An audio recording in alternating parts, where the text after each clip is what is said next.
parece bonito do lado de fora. Mas tirando a máscara e falando com as vítimas, descobre-se o outro lado da história. As evidências documentadas que você verá podem parecer incríveis, mas são todas verdadeiras. Quando tiraram minha família, eu não tive mais razão para viver. Tentei o suicídio. Graças a Deus eu não consegui. A parte mais difícil para mim é que fizeram meus próprios filhos voltarem-se contra mim. Você sabe, a lavagem cerebral dessa organização é incrivelmente eficaz. Em defesa de um número crescente de vítimas, Ed Decker e Dick Bear, vítimas também dessa poderosa organização, consultaram um escritório de advocacia sobre se entrariam com um processo contra ela. Sr. Bear, Sr. Decker, estamos tratando aqui com o quê? Trata-se de uma enorme organização, uma companhia de bilhões de dólares com propriedades pelo mundo inteiro, cuja influência espanta. Temos registros de muitos lares que têm sido destruídos por essa gente. É um dos grupos mais enganadores e perigosos do mundo inteiro.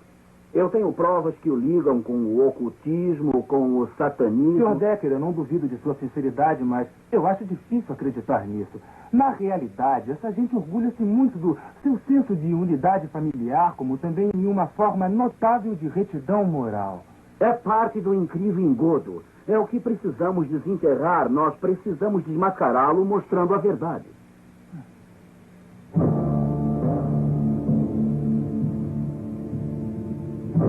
O lado oculto do mormonismo.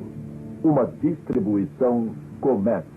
Versão brasileira Herbert Richards. Cidade do Lago Salgado, Utah, meca do mormonismo. Uma das religiões mais ricas do mundo e que cresce tanto que tem mais de 6 milhões de membros pelo mundo. Para o mundo lá fora, a Igreja Mormon mostra uma imagem familiar bem cuidada. Destacam a união da família, um relato inspirador e elevados padrões morais. A Igreja Mormon, conhecida como a Igreja de Jesus Cristo dos Santos dos Últimos Dias, ou SUD, envia milhares de missionários por ano para propagarem o mormonismo pelo mundo todo. Quase todos são treinados aqui, num centro especial junto da Universidade Brigham Young, ou BYU. Para a maioria de nós, os mormons parecem cristãos verdadeiros, vivendo aquilo que creem.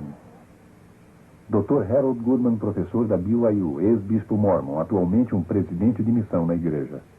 A igreja encoraja a família a reunir-se sempre que possível em diversas atividades, como, por exemplo, a noite familiar.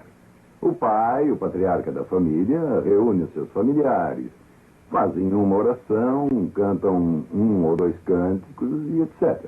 I looked out the window and what did I see? Popcorn popping on the apricot tree. Somos uma igreja centralizada na família, pois cremos que famílias fortes formam uma nação forte. Nações fortes formam um mundo forte. O crescimento da Igreja Mormon tem sido fenomenal. Dentro de 50 anos, contará com 70 milhões a 100 milhões de pessoas. Assim será por muitas razões, e uma delas é o vasto programa missionário por todo o mundo. Atualmente, há cerca de 28 mil missionários em 186 missões. Milhares dos primeiros membros desse movimento foram recrutados na Inglaterra, aumentando assim a igreja na América no início do século XIX. Brian Grant, diretor de Relações Públicas da Igreja Mormon na Grã-Bretanha e Irlanda, onde a igreja tem crescido cerca de 1000% nos últimos 20 anos. A ideia que todos têm dos missionários mormons é de 2 jovens de roupa escura em bicicletas, batendo nas portas em horas inoportunas. Mas há um número crescente de moças trabalhando nas missões e casais já aposentados que também querem anunciar o Evangelho de Jesus Cristo.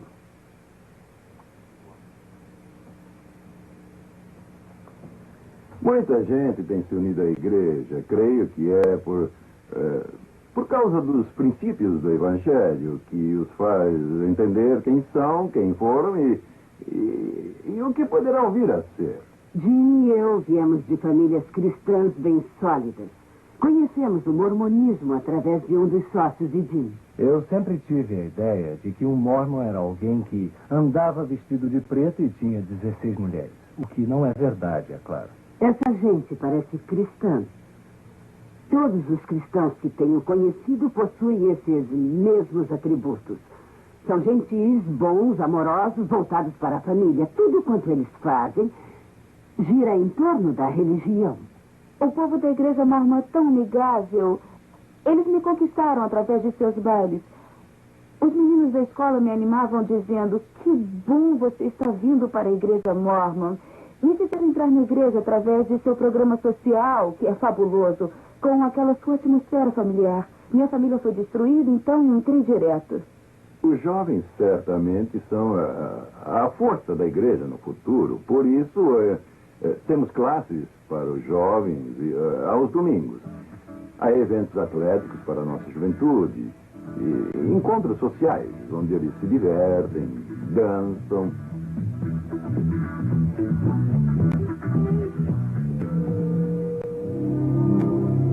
Muitos dos eventos sociais, bem como os cultos regulares, têm lugar nas capelas, que estão sendo construídas em média de 2 por dia ao redor do mundo.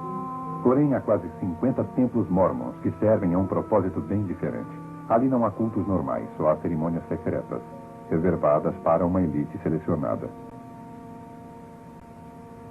O alvo de todo santo dos últimos dias é vir a casar-se, formando uma unidade familiar na casa do Senhor.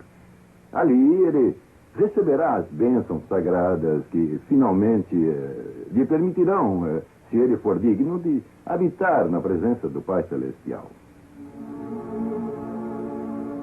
Nem todos os membros da igreja vão ao templo, e isso talvez chegue a surpreendê-lo. Para poder ser admitido ao templo, é necessário que se receba uma recomendação para o templo.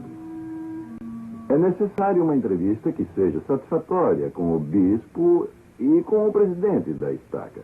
Ali, ele ou ela é interrogado quanto a certas questões muito pessoais, sobre seu valor, moralidade e se é dizimista integral. Somente assim poderemos estar com nosso Pai Celestial. Sem isso, não poderemos chegar à sua presença.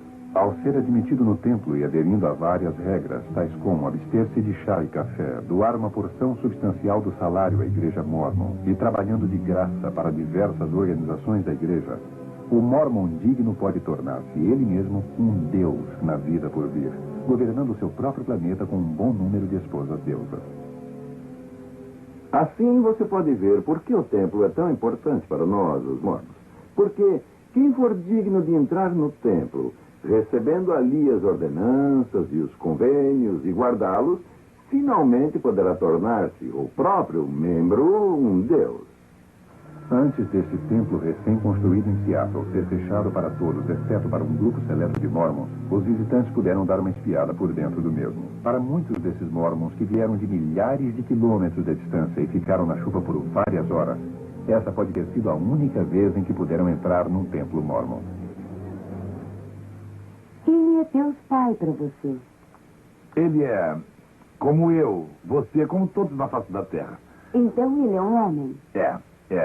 Como ele tornou-se Deus? Ele é perfeito em tudo. Então, se formos perfeitos, poderemos ser como Deus? Sim, senhora. Os deuses e as deusas mormons, conforme dizia Joseph Smith, outrora eram apenas humanos, como todos nós. Porém, esforçaram-se e tornaram-se deuses. Há supostamente bilhões desses seres altamente evoluídos no espaço, governando seus próprios planetas. Isso parece ficção científica ou mitologia grega. O senhor acredita que a maioria dos mormons crê mesmo nessas coisas? Sem dúvida. Claro. Floyd C. McKelvin, autor do best-seller A Ilusão Mormon. Eles creem que Deus progrediu eternamente e que antes ele foi um homem que se tornou Deus. Daí vem a doutrina deles de que todos podem evoluir e tornar-se deuses. Por exemplo, no livro Regras de Fé, há uma citação de Talmud que diz: como o homem é, Deus foi. Como Deus é, o homem poderá vir a ser. Portanto, toda a doutrina deles deriva-se da ideia de tornarem-se deuses. Eu acho que deuses e deusas não voam até os tribunais. os jurados têm a responsabilidade de mostrarem-se céticos. Precisamos dar-lhes informações que contenham algum fundo de verdade. O que os senhores estão dizendo, eu acho que eles não engolirão isso, não. Eu engoli por 19 anos. Você precisa compreender a estranha crença dos mormons que gira em torno do casamento celestial. Eles creem que a divindade deles está ligada à exaltação eterna mediante o casamento e a unidade familiar. A igreja mormon ensina que se eu quiser ser uma deusa, eu preciso me casar com um homem mormon vinculado à igreja. Sem um marido que me leve ao templo, eu não posso ir para o céu e estar com meu Pai Celestial. Segundo a teologia mormon, maridos e mulheres que conseguem chegar à divindade serão obrigados a povoar seus próprios planetas, procriando todos os filhos espirituais que puderem. Desde quando eu era garotinha, me ensinavam que meu principal propósito na vida era tornar-me uma deusa no céu para que eu pudesse povoar uma terra. Como eu queria isso, estar eternamente grávida e olhar para uma terra e dizer: ela é minha, povoei toda essa terra, eu tive todos aqueles bebês, todos. Olha, na verdade, eu acho um pouco difícil crer que os advogados e juízes mormons que eu conheço realmente esperem tornar-se deuses, povoando novos mundos e praticando sexo celestial com suas esposas deusas. Por que não pergunta a eles? Bom, eu me sentiria embaraçado, para falar honestamente. E se é verdade, como o senhor sugeriu, que essa gente planeja realmente reproduzir-se por todo o universo, bom, eu prefiro não saber nada sobre isso. Temos negócios com aqueles cavaleiros. Por isso é que é um segredo. Por isso, os próprios mormons nada dizem a respeito e também ficam embaraçados. Olha, o mormonismo baseia-se na crença de que seres extraterrestres de uma estrela distante chamada Kolob visitaram este mundo. E durante esta visita estiveram com um garoto de 14 anos de nome Joseph Smith. Fizemos um curta-metragem mostrando a diferença entre o mormonismo e o cristianismo, pois o mormonismo é muito diferente do cristianismo ortodoxo. Gostaria de mostrar-lhe, se vocês me permitem.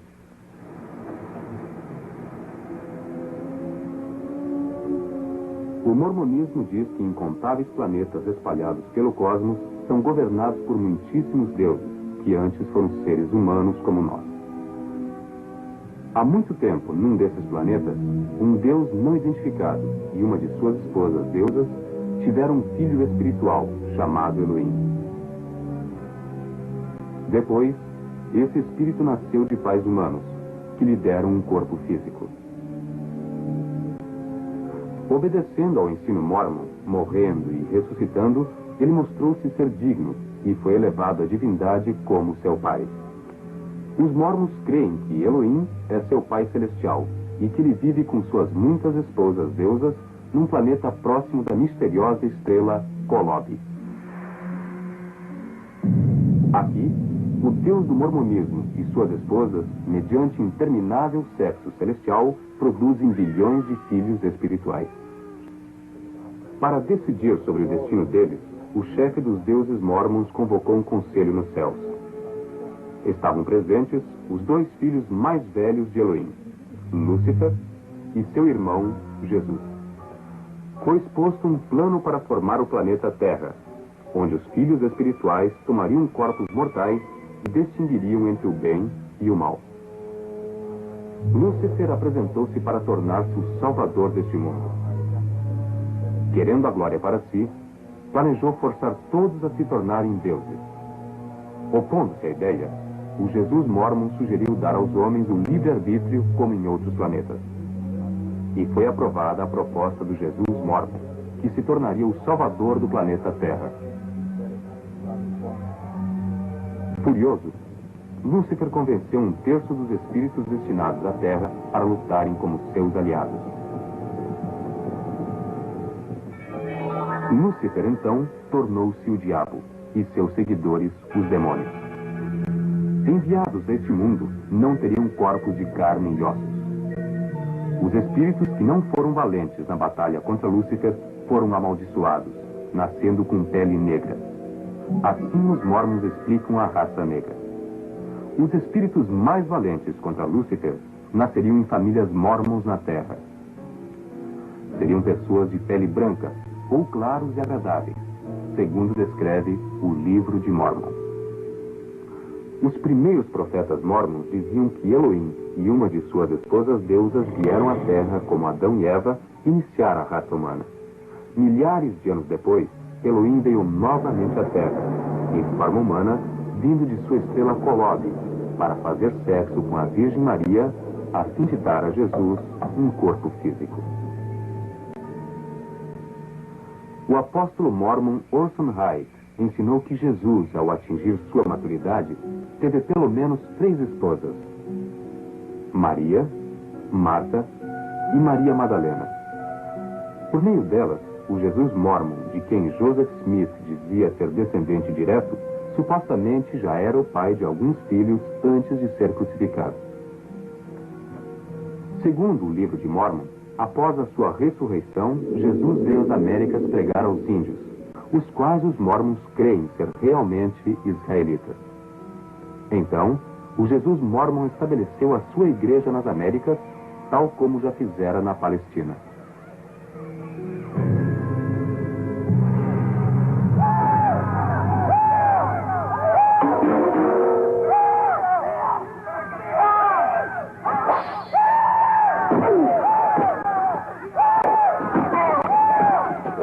Lá pelo ano de 421 d.C., os índios israelitas, de pele escura, conhecidos como lamanitas, destruíram todos os nefitas claros após grandes batalhas.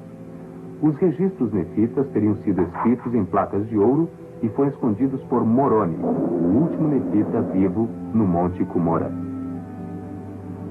1400 anos depois, um jovem caçador de tesouros, Joseph Smith, conhecido por suas fantasias, afirmou ter descoberto essas placas de ouro perto de sua casa, no estado de Nova York. Hoje ele é honrado pelos mormons como um profeta, pois afirmou haver recebido visões do mundo espiritual, nas quais lhe foi mandado organizar a igreja mormon, pois todos os credos cristãos eram uma abominação. Foi Joseph Smith quem deu origem à maioria dessas doutrinas estranhas que milhões hoje afirmam ser a verdade. Mediante um rígido código de requisitos financeiros e morais e realizando ritos sagrados no templo por si mesmos e pelos mortos, os mormons esperam poder provar que são dignos, tornando-se assim deuses. Os mormons ensinam que todos terão de apresentar-se no juízo final diante de Joseph Smith, do Jesus mormon e de Elohim.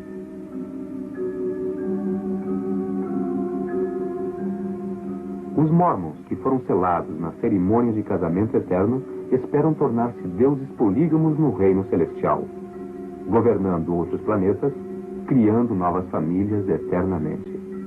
Os mormons são gratos a Deus por Joseph Smith, que dizia ter ele feito mais para preservar a igreja do que qualquer outro homem, inclusive Jesus Cristo.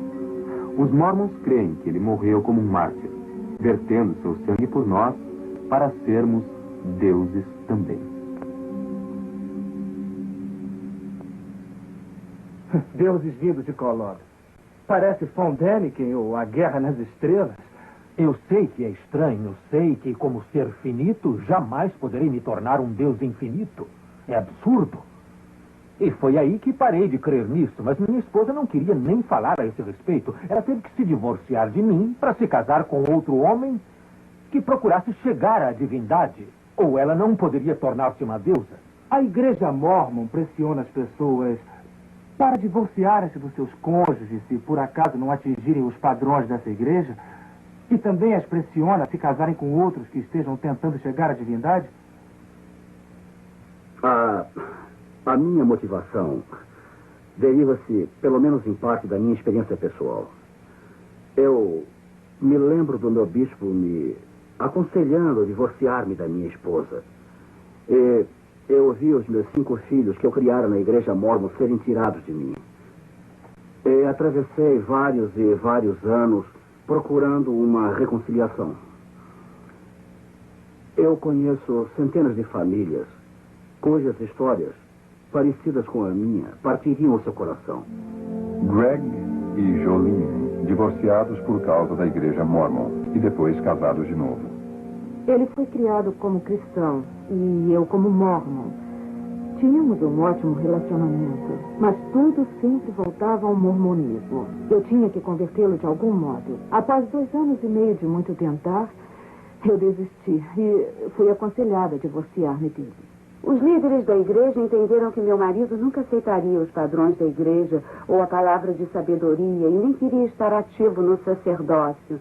Assim, julgaram que o divórcio seria bom e aceitável para mim e encorajaram o divórcio. Na segunda visita ao conselheiro, ele repassou o que lhe havíamos dito e ele comentou: algumas pessoas jamais deveriam casar.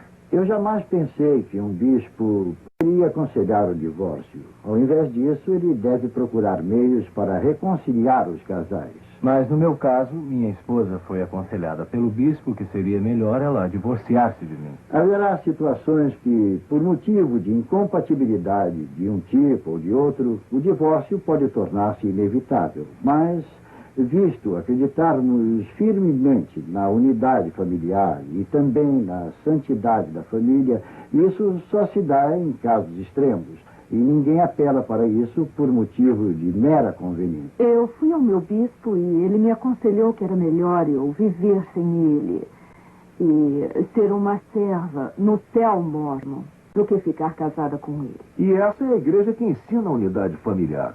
Mas destruíram meu casamento. Senhor, isso não está ajudando o caso. Essa gente tem a liberdade religiosa de crer no que bem quiser. Mas por que teriam a liberdade de separar famílias e de destruir vidas? A pressão sobre a mulher mormon é incrível. Elas devem ser perfeitas. Elas juram total obediência aos seus maridos no templo mormon. Há todo um serviço de psiquiatria cuidando da depressão das mulheres mormons. Eu tenho uma amiga que é enfermeira psiquiátrica e ela me perguntou: por que há tantas mulheres mormons em minha ala? O quê? O que é isto?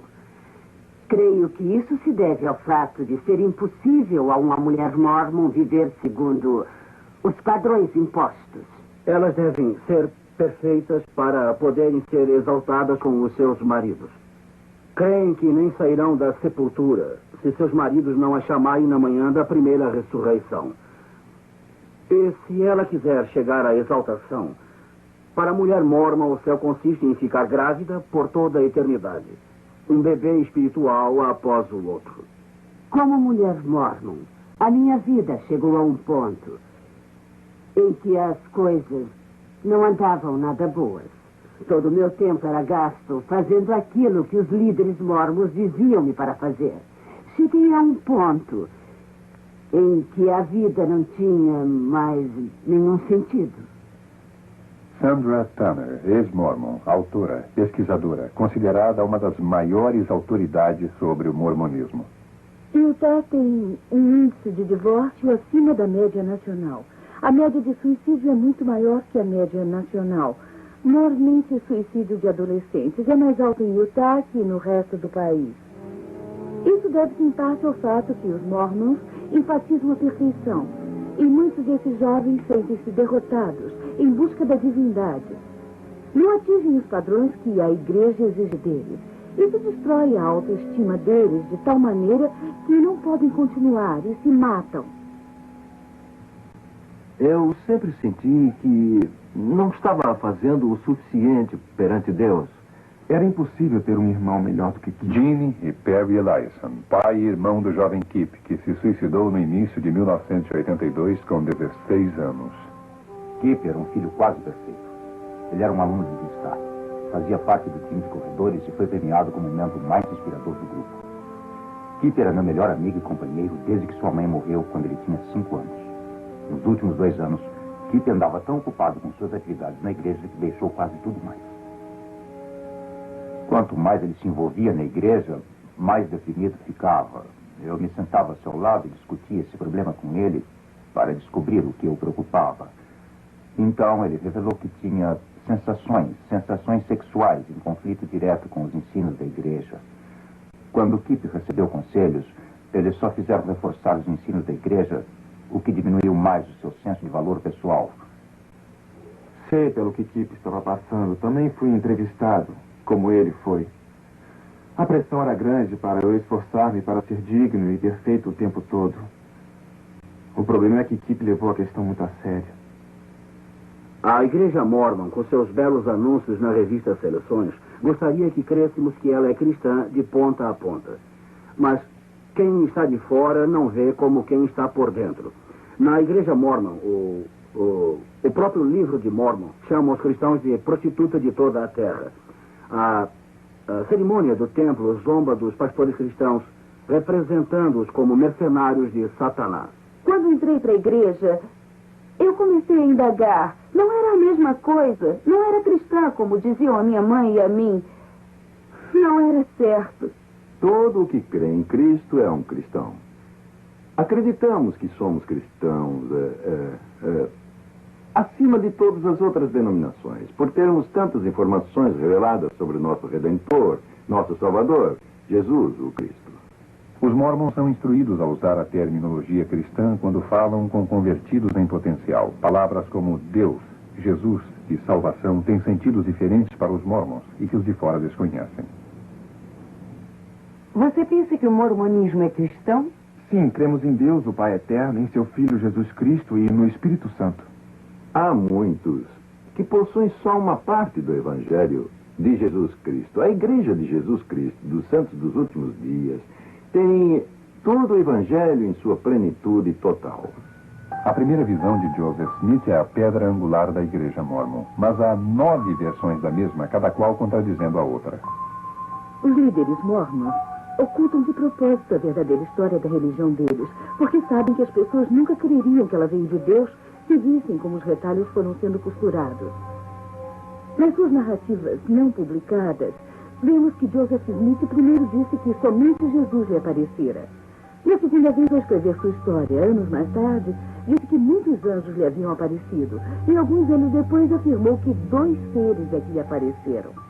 Ele mudou a data, mudou sua idade, mudou seus motivos, por qual razão for orar no bosque, mudou quem estava ali, mudou igualmente a mensagem que lhe deram. Se ele estivesse narrando de fato uma experiência autêntica, saberia dizer se quem ele viu foi Deus, ou se foi Jesus, ou se foram ambos, qual era a mensagem quando tudo sucedeu. Mas ele ficou modificando a sua história.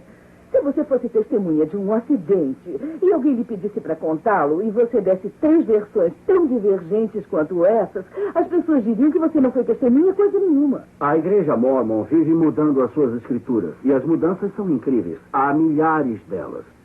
Há pouco tempo canonizaram a secção 137 do livro Doutrina e Convênios. Quando ali, eu percebi que havia omitido mais de 200 palavras da revelação original de Joseph Smith. Mas por que a igreja omitiu essas 200 palavras? Porque contém 3 revelações totalmente falsas, profecias de Joseph Smith. Joseph Smith disse que a Lua era habitada por pessoas vestidas como os Quakers, que chegavam até aos 1000 anos de idade. E Brigham Young acrescentou quando disse que não só a Lua era habitada, mas que o Sol também era. Creio que algumas das literaturas decididamente mais anti-mormon, se assim quisermos chamá-las, são as próprias publicações da Igreja Mormon. Se eu cresce que Joseph Smith e Brigham Young foram profetas do Deus vivo, eu teria de ser polígamo. A doutrina deles ensina que não há vida eterna sem um relacionamento polígamo. Thelma Geer, escritora, conferencista, ex-mormon declarada, bisneta do assassino mormon condenado John D. Lee. Sentada perto da lareira, lembro-me bem de meu bisavô, John D. Lee, que foi o pioneiro mormon, guarda-costas de Joseph Smith e Brigham Young, quando visitavam secretamente suas numerosas esposas. Recordo-me, meu bisavô tinha 19 esposas e 64 filhos. Emma Smith, esposa de Joseph, foi admoestada na Doutrina e Convênios a ser obediente ao mandamento, aceitando as outras esposas de Joseph Smith, pois, do contrário, seria destruída. Este diário narra como Joseph enganava sua esposa para praticar a poligamia. Como ele teve que prometer a Emma que deixaria todas as outras esposas por amor a ela. Mas disse ao seu amigo, eu tive que dizer isso a ela, eu não falei para valer. Hoje em Utah, há aproximadamente 30 mil casamentos polígamos. São os fundamentalistas que creem que Brigham Young era um profeta de Deus e que essa seção de doutrina e convênios é verdadeira e que eles não podem anular esse pacto eterno com Deus por alguma lei do país. A Igreja Mormon oculta propositalmente de seus membros os registros de seus primeiros líderes, de seus antigos documentos, de suas primeiras publicações. Ron Prentice, gerente da Seventh East Press, jornal publicado por jovens mormons que querem reformar a igreja desmascarando sua simulação. Os itens mais controvertidos do jornal dizem respeito à história da igreja, à teologia e à desonestidade dos administradores no trato com os estudantes. Há muita coisa nesses registros da igreja. Se o público inspecionasse, ficaria manchada a bela imagem ostentada pela igreja. Os missionários chegam à sua porta e dizem, temos uma bela história sobre as famílias e dizem ter um lugar maravilhoso para criar seus filhos. Os missionários fazem parte da simulação, mas não sabem disso. Garantiram a eles que tudo está certo, que é tudo 100% verdadeiro. Pensam que os registros são públicos, não sabem que não poderiam ir a Utah para verem pessoalmente os documentos. Na fé cristã, os eruditos examinam os manuscritos antigos, refinando-os, reexaminando os mais antigos para aprimorarem e confirmarem a autenticidade das escrituras sagradas. No mormonismo, porém, dá-se o contrário. Os líderes têm que redigir, reescrever, simular, mudar, apagar, adicionar, do começo ao fim dos seus livros, a sua história e suas escrituras.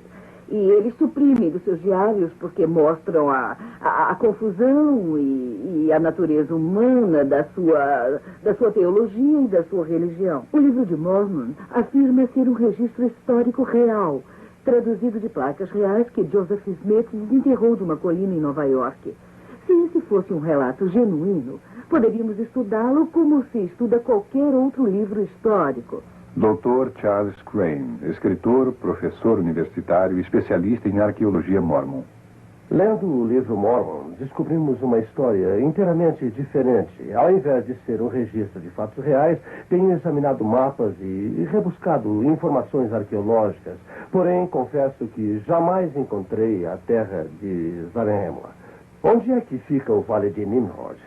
E onde é que são as planícies de Neferá? Eu confesso que jamais encontrei o registro de qualquer cidade mencionada no livro de Mormon. Abrimos o livro de Mormon e nada achamos. Não há idioma nefita, não existem cidades nefitas. Não há nenhum mapa e nenhum livro de Mormon. Não se pode localizar qualquer local. Não há evidência de sua veracidade. No entanto, o aceitam como um registro histórico. Dr. Richard Fales, PhD, escritor, conferencista e arqueólogo. Nunca escavamos qualquer artefato que, mesmo remotamente, se relacionasse à alegada civilização que os mormons dizem ter existido nos Estados Unidos, na América Central e na América do Sul. Nenhuma prova arqueológica tem sido achada para autenticar o vasto império americano descrito no livro de Mormon. Porém, a arqueologia tem provado a existência de todas as grandes civilizações, incluindo as dos tempos bíblicos. Por exemplo, estas moedas mencionadas na Bíblia, o ciclo, a dracma, o ceitil, que têm sido achadas em abundância. O que descobrimos no livro de Mormon? Em Alma, capítulo 11, versículos 5 e 19, há uma lista de moedas usadas por aqueles povos. Há o senene de ouro, o seon de ouro, o shum de ouro. Havia moedas menores, o shiblon, o shibrum e o lia. Seria preciso dizer que nenhuma dessas moedas jamais foi encontrada. Muitas pessoas não compreendem o livro de Mormon. Essa é a narrativa do povo que ocupava o continente americano, América do Norte, Central e do Sul, desde 600 AC até cerca de 420 DC.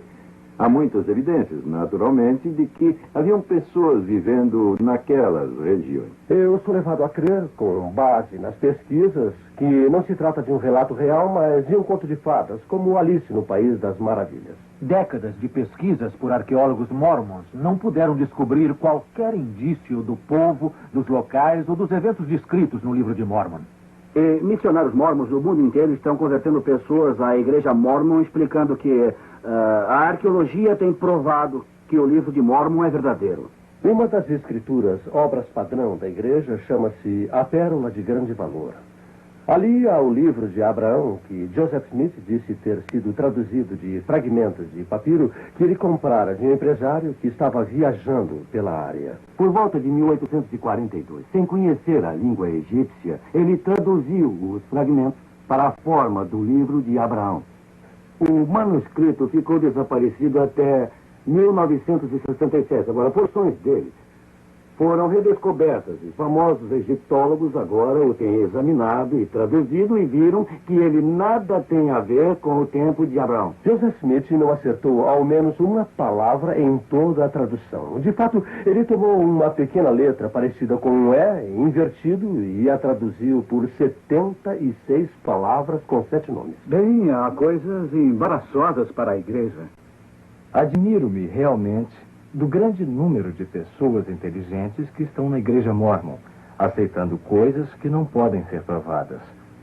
Ficam tão cativas que têm medo de examinar. Por diversas vezes, eles têm admitido que, ao invés de se assentarem e estudarem conosco, preferem aceitar o que dizem os seus líderes.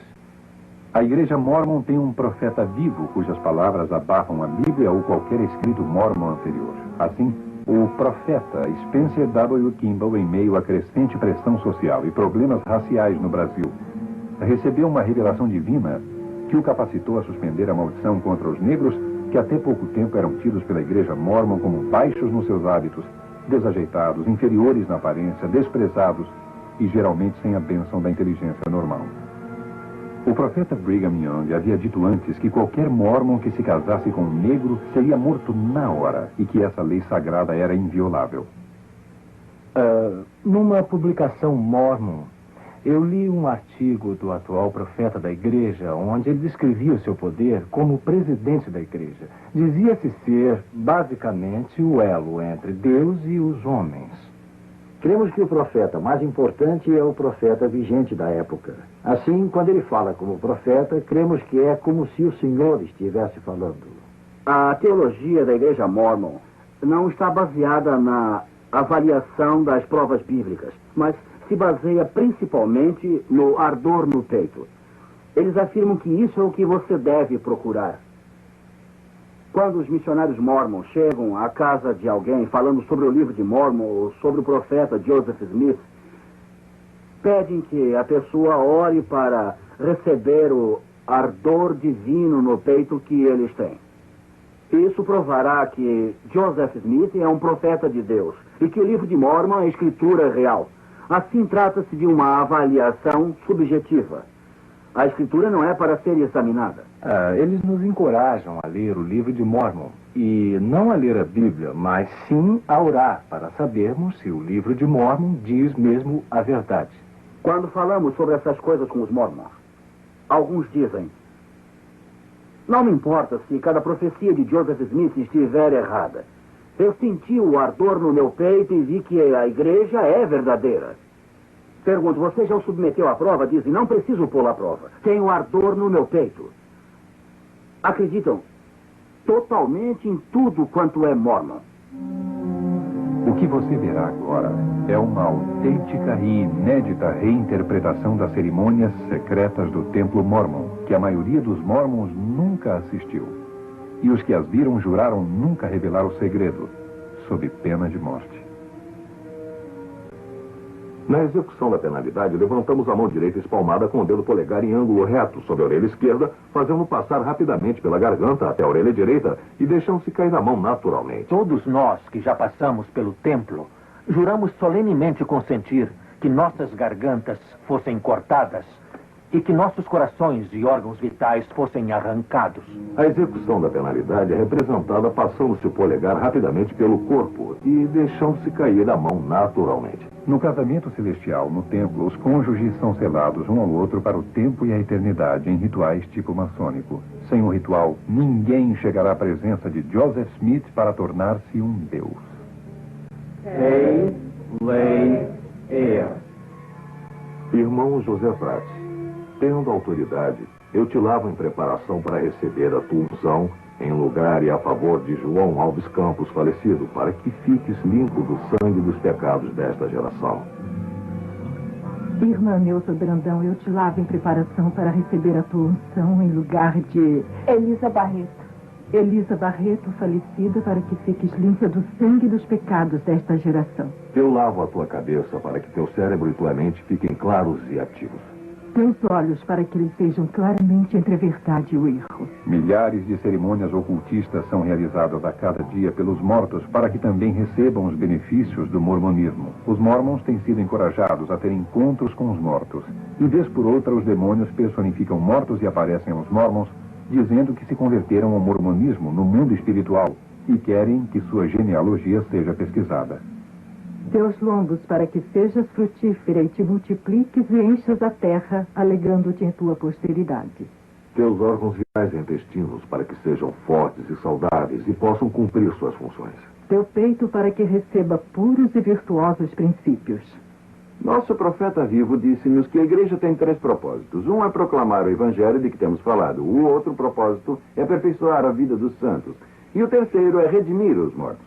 Consequentemente, ocupamos-nos na pesquisa de nomes e lugares de nascimento de nossos familiares, bem como de todas as pessoas possíveis. Uma grande característica que distingue a Igreja Mórmon de todas as grandes religiões é seu fanático programa de evangelizar os mortos. A Igreja Mórmon opera o maior centro genealógico do mundo, com mais de 600 funcionários, que ficam classificando e catalogando recenseamentos, registros, documentos e testamentos.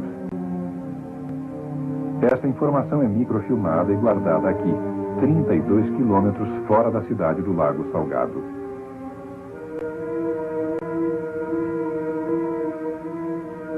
Eu faço a pesquisa, levo seus nomes ao templo e os batizo, e então selo-os na casa do senhor como unidades familiares. Quando um mormon qualquer entra no templo para receber seus endowments, recebe um par dessa sagrada roupa de baixo. E então é instruído a usá-lo o tempo todo. Supostamente essa roupa é mágica, é uma peça super poderosa e que resguarda a pessoa do mal se ela está vivendo o evangelho mórmon. Mas, para falar francamente, talvez seja a peça menos atrativa e, afirmo, a mais desumanizadora do mundo. Não há estatísticas que mostrem que esses garments do templo resguardaram alguém de qualquer coisa.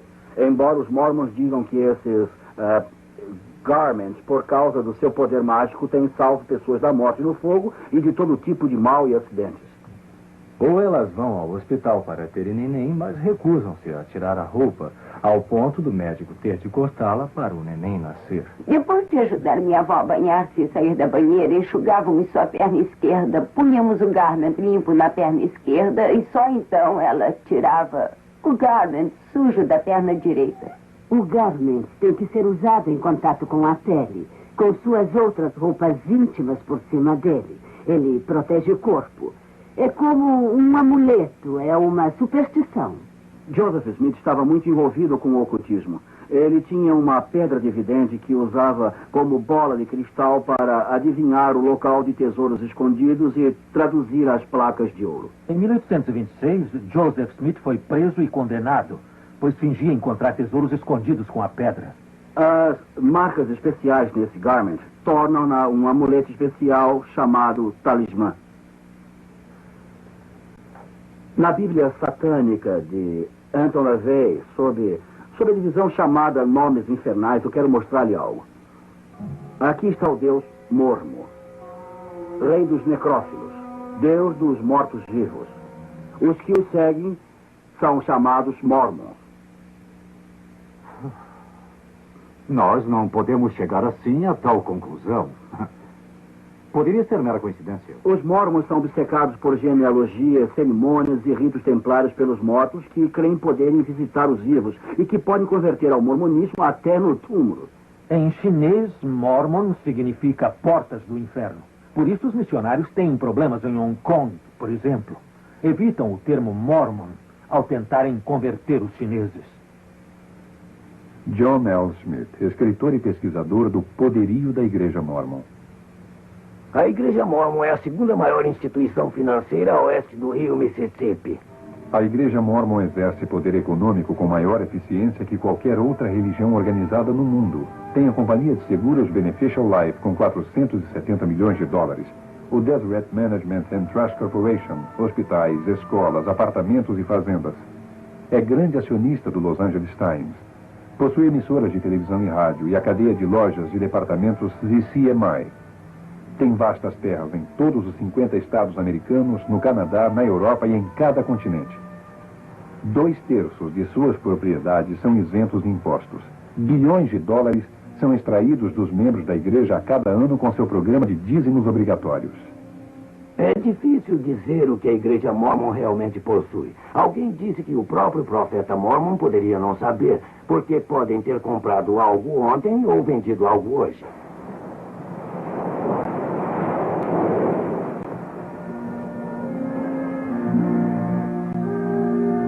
Os Mormons têm uma enorme parte do Havaí. São uma das principais instituições financeiras da região.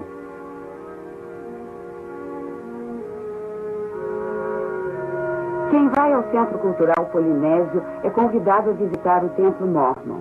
Depois do Templo de Lago Salgado, o Templo do Havaí é o mais visitado do mundo.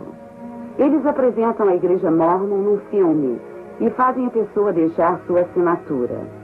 O nome e o endereço da pessoa são então enviados a um missionário da área onde ela reside.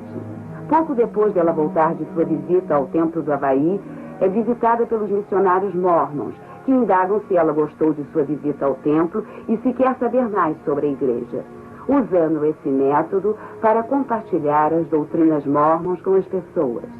Eles têm outros modos de recrutar membros, como missionários de porta em porta, centros para visitantes, milhares de grupos de escoteiros e instituições educacionais. E através da cadeia de hotéis Marriott, onde a literatura mormon é posta em cada quarto.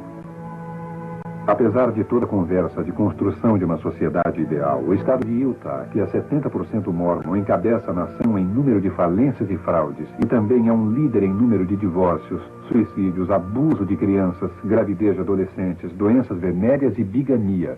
Há muitos na igreja que têm dificuldades para acreditar nela. Outros não creem sob hipótese nenhuma. Após 5 ou 6 meses dentro da Igreja Mormon, meu filho notou o seu engano. Uma das coisas que o fizeram duvidar foi a ridícula ideia dos Mormons de alguém tornar-se um Deus. Eu me lembro de quando fui falar com o bispo. Foi um pouco antes de eu resolver deixar a igreja. E então perguntei a ele, bispo, onde está o amor nessa igreja?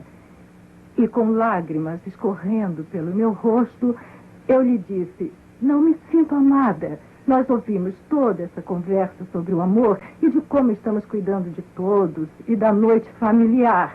Mas onde está o amor? Por que não me sinto querida? E ele ficou sentado, olhando para mim como se não tivesse qualquer sentimento. O mormonismo menospreza a Bíblia, menospreza todas as outras igrejas, para que os mormons que perderem a fé no mormonismo pensem que nada existe nelas que tenha valor. Eu acreditava que se a igreja mormon não era verdadeira, não havia igreja verdadeira. Eu tinha um daqueles testemunhos ardentes da igreja mormon. Quando eu estava crescendo, durante a infância, minhas irmãs, meu irmão e eu éramos muito amigos. Nós éramos grandes companheiros. Desde que saí da igreja mormon, minhas irmãs cortaram completamente sua amizade comigo. Uma das regras da igreja mormon é que se alguém quiser entrar no templo, não pode associar-se a membros apóstatas, e é assim que me chamam. Depois que deixei a igreja, as coisas mudaram. Meus amigos não falavam mais comigo. E embora eu tivesse deixado voluntariamente a igreja, ao perceber que ela é falsa, eu fui excomungada da igreja mormon. E excomunhão é um termo pejorativo. Com raras exceções, Quase todos os nossos amigos mormons romperam amizade conosco.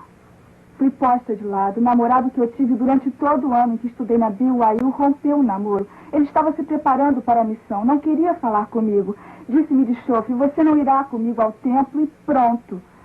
Meus colegas tiveram ordens de não falar comigo. Nossos 2 filhos, na época, estudavam na universidade e trouxeram alguns jovens mormons para conversarem comigo. Eles me contaram que alguém no Instituto Mormon havia dito que fomos excomungados por motivo de adultério. E essa é a maior mentira que já existiu. Emilda, é muito difícil alguém deixar a igreja. Isso é, publicamente.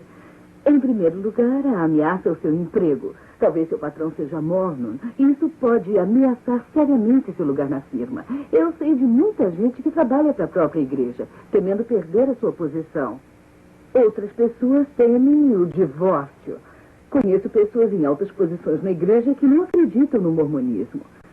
Fui com um bispo mormon que me disse que de modo algum crê no mormonismo. Faz pouco tempo, o marido de uma família mormon começou a fazer indagações. Chamou ao telefone uma noite e disse: eu sei que o que você está dizendo é verdade, não há dúvidas em minha mente. E não posso achar falhas em suas razões. E acrescentou: eu tenho um medo danado de perder minha esposa, os filhos e meu negócio. Porque se eu falar sobre o que descobri, eu perderei tudo. O motivo de muitos é que o mormonismo é um bom lugar para se criar a família. É a estrada fácil. Se você está lá e já faz parte da coisa, por que provocar barulho? O maior perigo e que me levou para dentro é que pensei que fosse uma igreja cristã. Mas não era uma igreja cristã. Era uma seita. Ao invés de ler uma das obras padrão da igreja, eu li a Bíblia. Eu comecei a ler e resolvi que a leria de capa a capa. No 3º capítulo de Gênesis, eu consegui entender como Eva foi convencida por Satanás para comer do fruto, para tornar-se como Deus. E no capítulo 14 de Isaías, Lúcifer foi expulso do céu porque queria ser igual ou maior que Deus. Comecei a estudar a Bíblia, tomei conhecimento do Jesus verdadeiro, do Deus verdadeiro, e comecei a entender que o Deus do mormonismo não é o Deus da Bíblia. Obedecíamos a palavra de sabedoria, íamos às reuniões, pagávamos o dízimo, fazíamos a noite familiar, fazíamos tudo o que se esperava que fizéssemos. E quando tornei-me cristã, notei que eu não era a pessoa boa que tinha pensado ser, pois Deus revelara o nosso orgulho interior, nossos problemas interiores, as coisas que não vimos antes por estarmos ocupados com coisas externas. Estávamos tão satisfeitos com essas coisas que pensávamos que todo o resto ia bem. Sentia-me solitária como criança na igreja, solitária como pessoa casada na igreja, solitária como solteira na igreja. Mas quando conhecia Jesus, sabia que havia alguém que ficaria comigo o tempo todo. Lembrei-me que devia pedir que Jesus viesse ao meu coração. Ouvi minhas amigas crentes dizerem isso. Dobrei os joelhos um dia quando estava sozinho e pedi para Jesus entrar no meu coração. Eu não sabia o que estava fazendo, mas quando me levantei, havia nascido de novo. Eu descobri que Jesus é o caminho, a verdade e a vida, e não uma organização. A vida toda eu procurei algo na igreja mormon, mas eu não podia definir o que estava buscando. Quando a mãe aceitou a Cristo, ela compartilhou dele comigo. Eu vi alegria na vida dela como nunca vira antes em todas as suas atividades na igreja mormon. E era o que eu precisava. Eu estou muito grato a Deus que toda a nossa família, minha esposa, eu mesmo, 7 filhos queridos, saímos da igreja mormon e conhecemos Jesus Cristo de maneira pessoal. Senhor Decker, Sr. Baer, acho que não poderemos aceitar seu caso. Mas há fraudes, decepções deliberadas, famílias e vidas sendo destruídas. Os senhores não têm dinheiro para lutar contra os mormons. Eles têm bilhões. Isso se arrastaria por anos. E eles têm os recursos. Os senhores nos levaram de ida e volta até Coloda, mas os jurados não nos acompanhariam. As seitas são protegidas sob o atual sistema legal. Continuarão a proliferar à custa de vidas humanas e famílias. Eis o que restou do meu filho Kip. Esta é sua última carta. Papai, te amo mais do que posso exprimir. Se possível, eu ficaria vivo por sua causa. Pois amo só você. Mas não é possível. Antes de tudo, devo amar a mim mesmo, mas não me amo. Uma estranha sensação de trevas e autodesprezo apossou-se de mim. Infelizmente, devo ceder a essa sensação horrível. Essa turbulência só alguns entendem. Eu sei que você não entende a sensação de autodesprezo que sinto. Essa é a única forma em que posso aliviar-me dessa sensação. Vá em frente e seja feliz. Te amo mais do que as palavras podem expressar. Seu filho, Kip.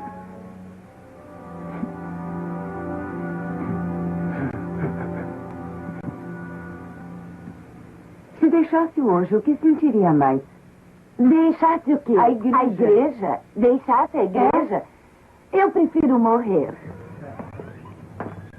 Olá, boa tarde, senhora. Gostaríamos de falar sobre a Igreja de Jesus Cristo dos Santos dos Últimos Dias.